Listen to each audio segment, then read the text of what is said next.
दोस्तों नमस्कार। इस वीडियो में हम एसीसी लिमिटेड कंपनी के रिगार्डिंग जो लेटेस्ट डिस्क्लोजर निकल के आया है उसको स्टडी करते हैं, साथ ही साथ कंपनी के fundamentals and technical chart pattern की तरफ एक नज़र। This is the latest disclosure regarding the company and disclosure की डेट है 26 नवंबर 2025। इस लिस्टिंग के थ्रू एक्सचेंजेस में इन्फॉर्म किया गया है दैट LIC ने अपनी पोजीशन इंक्रीज की है इन एसीसी लिमिटेड कंपनी।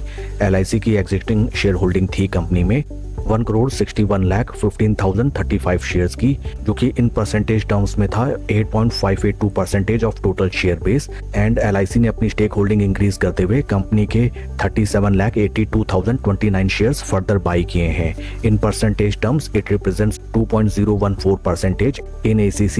LIC की पोजीशन ओवरऑल इंक्रीज होके हो गई है 10.596% की। काफी जबरदस्त न्यूज फ्रेंड्स। जब भी किसी कंपनी में कोई बिग इन्वेस्टमेंट ग्रुप या फिर कोई म्यूचुअल फंड अपनी एग्जिस्टिंग शेयर होल्डिंग को इंक्रीज करता हुआ नजर आता है, it represents that first of all the current market price of share is very fair and very reasonable. Second thing is that it also reflects the confidence of that mutual fund upon the management of the company and the balance sheet.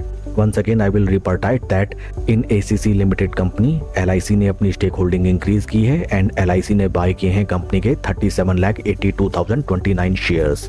Company के fundamentals को अगर हम देखें, right now stock is trading at a P of 10.41, जबकि industry का P है 31.52। Industry P से अगर हम कंपेयर करें, एसीसी लिमिटेड कंपनी हमें काफी अंडर वैल्यूड नजर आती है at the current market price. Market cap of company is 34,736 crore and current market price of share is 1,850.60।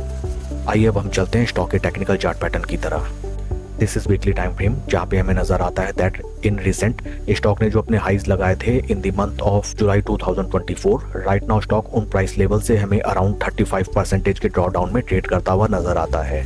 In between duration mostly सभी इन्वेस्टर्स इस स्टॉक में फंसे हुए नजर आते हैं। Technically speaking right now stock अपने काफी क्रूशियल मूविंग एवरेजेस जो कि हैं 200 वीकली मूविंग एवरेजेस, उनके नीचे ट्रेड करता हुआ नजर आता है and over a longer duration of time अपने 20 वीक मूविंग एवरेजेस के टाइट कंसोलिडेशन में ट्रेड करता हुआ। साथ ही साथ स्टॉक अपने काफी critical and very important support points पे भी ट्रेड करता हुआ नजर आता है at very low P levels.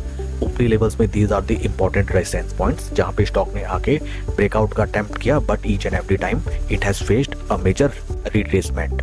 In addition अगर हम वॉल्यूम प्रोफाइल्स को देखें, राइट नाउ ज्यादा कुछ ट्रेंडिंग नजर नहीं आती हैं। पास्ट में जब हम देखें, स्टॉक ने जब भीषण ब्रेकआउट दिया था, जबरदस्त एंड ट्रेंडिंग वॉल्यूम्स हमें देखने के लिए मिली थी। Right now such kind of volume levels are missing. Stock के परफॉर्मेंस को अगर हम कंपेयर करें विद निफ्टी 50, यहाँ पे भी हमें नजर आता है that for a longer duration of time right now stock under perform कर रहा है निफ्टी 50 इंडेक्स को। इस स्टॉक में अगर आपकी एग्जिस्टिंग पोजीशन है देन राइट नाउ आपको एक क्लियर ट्रेंड के इमर्ज होने का वेट करना चाहिए। समथिंग लाइक दैट कि स्टॉक एटलीस्ट अपने 200 वीक मूविंग एवरेजेस के ऊपर ट्रेड करने लगे एंड वहाँ पे सस्टेन करे, and at that point of time we need to buy stock near its 20 week moving averages. Friends, swing trading के लिए आपका फंडा एकदम क्लियर होना चाहिए दैट फर्स्ट ऑफ ऑल आपको फोमो में पोजीशन नहीं बनानी। जब स्टॉक अपने 200 वीक मूविंग एवरेजेस के ऊपर ट्रेड करना स्टार्ट करता है, आप भले ही स्लो स्टडी पोजीशन बनाएं, एक बार की में ज्यादा पैसा ना लगाएं। सेकंड थिंग इज दैट सबसे बेस्ट ट्रेडिंग स्ट्रेटजी रहती है जब स्टॉक अपने critical and crucial price point से ब्रेकआउट देता है, हमें रिट्रेसमेंट का इंतजार करना चाहिए। हमेशा ध्यान रखिए, आप जितना सस्ता माल खरीदेंगे उतने बेहतरीन रिटर्न्स आप जनरेट कर पाएंगे।